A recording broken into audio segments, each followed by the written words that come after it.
ठीक है। तो डियर बिल्कुल आप सभी बच्चों का आंसर बिल्कुल परफेक्ट है। अगर जो बच्चे अगर आप लोग राजस्थान बता रहे हैं तो बिल्कुल आप लोगों का आंसर परफेक्ट है, ठीक है। चलिए, और कालीबंगान का अर्थ क्या होता है, यानी काली रंग की चूड़ियां। चलिए यहाँ जो है यानी बंगाल यानी काली रंग की चूड़िया, यानी चूड़िया का साक्ष्य जो है कहां से मिला था, यानी काली बंगाल में मिला था। ओके, चलिए आगे देखते हैं हम लोग दूसरा नंबर क्वेश्चन आपके स्क्रीन पे आपके समक्ष। दूसरा नंबर क्वेश्चन क्या कहता है कि हड़प्पा किस नदी के किनारे स्थित है। फर्स्ट ऑप्शन आपका सिंधु, व्यास, सतलज, रावी। तो बताइए मेरे प्यारे स्टूडेंट इसका आंसर आपका क्या हो जाएगा। चलिए बिल्कुल बहुत ही इंपॉर्टेंट क्वेश्चन है, ये जितने सारे क्वेश्चन आपके लिए कलेक्ट किए हैं बहुत ही इंपॉर्टेंट क्वेश्चन है। तो बताएंगे डियर ये आंसर इसका क्या हो जाएगा। चलिए बिल्कुल आप लोग का समय समाप्त होता है। हम लोग जानते हैं कि हड़प्पा जो है किस नदी के किनारे है, रावी नदी के किनारे। और जो बच्चे आप लोग रावी बता रहे हैं बिल्कुल आप लोगों का आंसर परफेक्ट है। चलिए हड़प्पा जो है सबसे पहला खोजा गया स्थल था, ये कब खोजा गया था, 1921 में खोजा गया था। किसके द्वारा, दयाराम साहनी के द्वारा। ओके, चलिए आगे देखते हैं हम लोग तीसरा नंबर क्वेश्चन आपके समक्ष में आपके स्क्रीन पे। चलिए बताइए लोथल जो है स्थित है, ये कहाँ पे स्थित है। चलिए हाँ, तीसरा क्वेश्चन आपके समक्ष में, गुजरात में, पश्चिम बंगाल, राजस्थान, पंजाब। चलिए तो हम लोग लोथल की बात करें तो किस नदी के किनारे, भोगवा नदी के किनारे। लेकिन आपको बता दें यहाँ आपसे सवाल क्या पूछा गया है कि स्थित कहाँ है, तो हम लोग जानते हैं, जल्दी बताएंगे। बहुत बढ़िया, जो बच्चे अगर आप लोग गुजरात बताएंगे तो गुजरात इसका आंसर आप लोग का बिल्कुल राइट आंसर है। नेक्स्ट क्वेश्चन की ओर चलते हैं। क्वेश्चन नंबर आपके स्क्रीन पे 4 नंबर क्वेश्चन क्या कहलाता है कि किस भारतीय शासक को नेपोलियन की संज्ञा दिया गया, यानी किस भारतीय शासक को नेपोलियन कहा जाता है। चलिए चंद्रगुप्त मौर्य को कहा जाता है, कनिष्क को कहा जाता है, समुद्रगुप्त या हर्षवर्धन को। चलिए तो भारतीय के शासक को नेपोलियन की संज्ञा दिया गया है, जल्दी बताएंगे। चलिए बिल्कुल आप लोग का समय समाप्त होता है, यानी कि शासक को कहा जाता है समुद्रगुप्त को भारतीय शासक का नेपोलियन कहा जाता है, ठीक है। तो इसका आंसर आप लोग का सी बिल्कुल एब्सोल्युटली राइट आंसर हो जाएंगे। चलिए क्वेश्चन नंबर 5 आपके समक्ष में आपके स्क्रीन पे। 16 महाजन पदों में सबसे शक्तिशाली महाजन पद कौन सा था, मगध, अवंती, कौशल या गंधार। तो बताइए 16 महाजन पद में सबसे शक्तिशाली महाजन पद कितना था। तो डियर आपको पता है कि कितने महाजन पद थे, कुल 16 महाजन पद था, और उनमें से सबसे शक्तिशाली महाजन पद की अगर बात करें तो कौन है। चलिए बिल्कुल आप लोग का समय समाप्त होता है। हम लोग जानते हैं सबसे शक्तिशाली महाजन पद जो था यानी कौन था, मगध था, ठीक है, जो हड़ियक वंश के थे, ठीक है। और ये बताओ का मगध के जो कौन थे, यानी बिंबिसार थे इसका, ठीक है। चलिए बिल्कुल आप लोग को बताना चाहिए इसका स्थापना किसने किया था, बिंबिसार ने। चलिए नेक्स्ट क्वेश्चन की ओर चलते हैं। क्वेश्चन नंबर आपके स्क्रीन पे, क्वेश्चन नंबर 6 आपके स्क्रीन पे आपके समक्ष में। किस शिलालेख में अशोक के कलिंग विजय का उल्लेख मिलता है, प्रथम से सप्तम, दसम, तेरहवां। चलिए तो बताइए किस शिलालेख से अशोक के कलिंग विजय का जो है उल्लेख मिलता है। चलिए बिल्कुल आप लोग का समय समाप्त होता है। हम लोग जानते हैं कि ये जो है अशोक के यानी कौन सा, यानी 13वां शिलालेख से मिलता है, और इसका आंसर आप लोग का ऑप्शन डी बिल्कुल राइट आंसर हो जाएगा, ठीक है। नेक्स्ट क्वेश्चन को चलते हैं। क्वेश्चन नंबर 7 आपके स्क्रीन पे आपके समक्ष में। चलिए बताइए महाभारत का युद्ध कितने दिनों तक चला था, 15 दिन, 16 दिन, 17 दिन, 18 दिन। चलिए मिलता है आपको 2 से 3 सेकंड का समय, और इन 2 से 3 सेकंड के अंदर आपको आंसर देना है। चलिए तो मेरे डियर आपको बता दें कि महाभारत का जो है युद्ध यानी कहाँ पे चला था, कुरुक्षेत्र के मैदान पे चला था, और कितने दिन तक चला था ये बिल्कुल आप लोग को पता होना चाहिए। और आप सभी बच्चे जो आप लोग 18 दिन बता रहे मेरे प्यारे, आप लोग का आंसर 18 दिन बिल्कुल इसका आंसर आपका राइट आंसर हो जाएगा। और एक चीज बता दें आपको, महाभारत किस भाषा का शब्द है, ये संस्कृत भाषा का शब्द है। ये सभी बच्चों को आप लोग को यानी पता होना चाहिए, ठीक है। और ये जो महाभारत का किसके किसके बीच हुआ था, कौरव और पांडव के बीच हुआ था, कुरुक्षेत्र के मैदान पे 18 दिनों के लड़ा गया था, जिसमें पांडव की जीत हुई थी। ओके चलिए बिल्कुल आप लोगों का आंसर परफेक्ट है। चलिए नेक्स्ट क्वेश्चन पे चलते हैं। क्वेश्चन नंबर आपके स्क्रीन पे, क्वेश्चन नंबर 8 आपके समक्ष में। चलिए बताइए क्या होगा इसका आंसर। महाभारत की रचना किस भाषा में हुआ है, संस्कृत, पाली, प्राकृत, हिंदी। चलिए अभी आपको जस्ट बताया इसके बारे में। बिल्कुल आप लोग का समय समाप्त होता है, ज्यादा आपको समय नहीं दिया जाएगा, 2 से 3 सेकंड का समय दिया गया था। और आपका आंसर क्या हो जाएगा कि महाभारत की रचना किस भाषा में हुआ था, तो बिल्कुल संस्कृत भाषा में। इसका आंसर आप लोग का ऑप्शन ए बिल्कुल परफेक्ट आंसर हो जाएगा। चलिए नेक्स्ट क्वेश्चन की ओर चलते हैं। क्वेश्चन नंबर आपके स्क्रीन पे, ठीक है।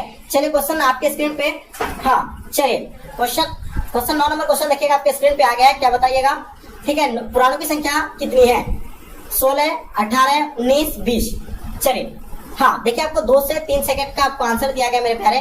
तो बताइए इसका आंसर आपका क्या हो जाएगा। बिल्कुल आप लोग का समय समाप्त होता है। हम जानते हैं कि पुराणों की संख्या जो है कितना है, 18 है। इसका आंसर आप लोग का ऑप्शन बी राइट आंसर हो जाएगा, ठीक है। चलिए नेक्स्ट क्वेश्चन की ओर चलते हैं। क्वेश्चन आपके स्क्रीन पे 10 नंबर क्वेश्चन आपके समक्ष आपके स्क्रीन पे। तलवंडी में किस प्रसिद्ध संत का जन्म हुआ था मेरे प्यारे, जल्दी बताइएगा। चलिए बिल्कुल तलवंडी में कबीर का हुआ था, रैदास, मीरा, गुरु नानक। चलिए मिलता है आपको 3 से 4 सेकंड का आपको समय मिला है, जल्दी बताएंगे इसका आंसर आप लोग का क्या हो जाएगा। चलिए बहुत बढ़िया, जल्दी बताएंगे। हाँ तलवंडी में किस प्रसिद्ध संत का जन्म हुआ था, बिल्कुल गुरु नानक का। बिल्कुल आप लोग का आंसर जो बच्चे गुरु नानक बता रहे हैं, बिल्कुल इसका आंसर आपका option D will be the right answer हो जाएगा। और इसका जन्म कब हुआ था, 15 अप्रैल को इसका जन्म हुआ था, ठीक है। 15 अप्रैल को जन्म हुआ था, ठीक है। और अप्रैल कब, यानी 1469 को हुआ था, ठीक है। चलिए बिल्कुल याद रखना आपको, ठीक है। चलिए 11वां क्वेश्चन देखेंगे हम लोग, पूना समझौता किस वर्ष हुआ था, ठीक है। चलिए तो बताइए पूना समझौता किस वर्ष हुआ था। आपके सामने आपके समक्ष में 4 ऑप्शन दिया हुआ है, ठीक है।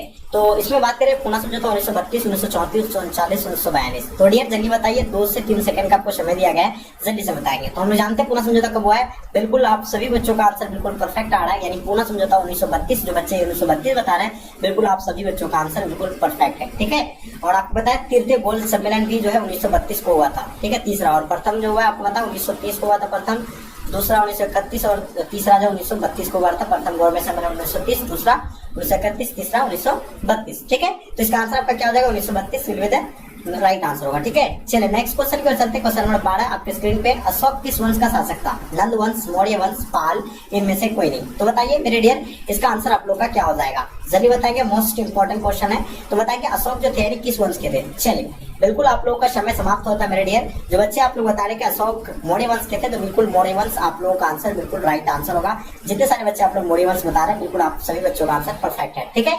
तो देखिए अशोक जो थे यानी मौर्य वंश के कौन सा शासक था? ये तीसरा शासक था, ठीक है। हाँ तीसरा शासक था और बिंदुसार के पुत्र थे, ठीक है। और चंद्रगुप्त मौर्य के पोता थे, ओके। चलिए आगे देखते हैं हम लोग क्वेश्चन नंबर 13 आपके स्क्रीन पे आपके समक्ष में। संथाल विद्रोह कब आरंभ हुआ था? 1855, 1860, 1865, 1885। जल्दी बताइए इसका आंसर आप लोग का क्या हो जाएगा मेरे डियर, फटाफट बताएंगे। चलिए बिल्कुल आप लोग का समय समाप्त होता है। हम लोग जानते हैं कि संथाल विद्रोह जो है 1855 से लेकर 1856। अगर आपको जहां अगर 55 नहीं रहेगा तो 56 दिया हुआ रहेगा, 56 नहीं दिया हुआ तो 55 दिया हुआ रहेगा। तो बिल्कुल इसका आपका समय समाप्त होता है। इसका आंसर आपका ए बिल्कुल राइट आंसर हो जाएगा, ठीक है। चलिए नेक्स्ट क्वेश्चन की ओर चलते हैं। क्वेश्चन नंबर आपके स्क्रीन पे 14 नंबर क्वेश्चन आपके समक्ष में। मनुस्मृति में कितने प्रकार के विवाह का उल्लेख किया गया है? बताइए मनुस्मृति के अनुसार कितने प्रकार के विवाह का उल्लेख किया गया है? 4, 6, 8। जल्दी बताइए। बिल्कुल नीचे में 9 दिया हुआ आपका, ऑप्शन डी में आपका जो है दिया हुआ है 9 दिया हुआ है, ठीक है। तो क्या हो जाएगा इसका आंसर, जल्दी बताएंगे। बिल्कुल आप लोग का समय समाप्त होता है। हम लोग जानते हैं मनुस्मृति में कितने प्रकार के विवाह का उल्लेख किया गया? 8 प्रकार के। तो जितने सारे बच्चे आप लोग 8 बता रहे हैं यानी 8 प्रकार के, तो बिल्कुल आप लोग का आंसर 8 प्रकार, इसका आंसर आप लोग का राइट आंसर हो जाएगा, ठीक है। नेक्स्ट क्वेश्चन की ओर चलते हैं। क्वेश्चन नंबर आपके स्क्रीन पे 15 नंबर क्वेश्चन, ठीक है। दामिन ई कू क्या है? भूभाग है, उपाधि है, तलवार है, जागीर है। बताइए इसका आंसर आप लोग का क्या हो जाएगा। चलिए तो बिल्कुल आप लोगों का समय समाप्त होता है, ठीक है। इसमें आंसर क्या होगा? दामिनी क्या एक भूभाग है। तो बिल्कुल आप सभी बच्चों का आंसर परफेक्ट आंसर हो जाएगा, भूभाग बिल्कुल राइट आंसर होगा। नेक्स्ट क्वेश्चन क्या चलते हैं। 16 नंबर क्वेश्चन आपके स्क्रीन पे। हड़प्पा सभ्यता का सबसे बड़ा नगर कौन सा था? चलिए बताइए। क्वेश्चन नंबर 16 देखेंगे आपके स्क्रीन पे। चलिए बताइए हड़प्पा सभ्यता का सबसे बड़ा नगर कौन सा था? मोहनजोदड़ो था, लोथल था, कालीबंगान थे, रंगपुर थे, ठीक है। बताइए इसका आंसर आपका क्या हो जाएगा मेरे डियर, ठीक है। चलिए तो देखिए हड़प्पा सभ्यता का सबसे बड़ा नगर जो था कौन सा था मेरे डियर? तो हम लोग जानते हैं कि हड़प्पा सभ्यता का सबसे बड़ा नगर जो था वो मोहनजोदड़ो था, ठीक है। और इसका खोज कब हुआ था? बिल्कुल आप लोगों को पता है 1922 को। और जिसका अर्थ क्या होता है? मोहनजोदड़ो का अर्थ मृतकों का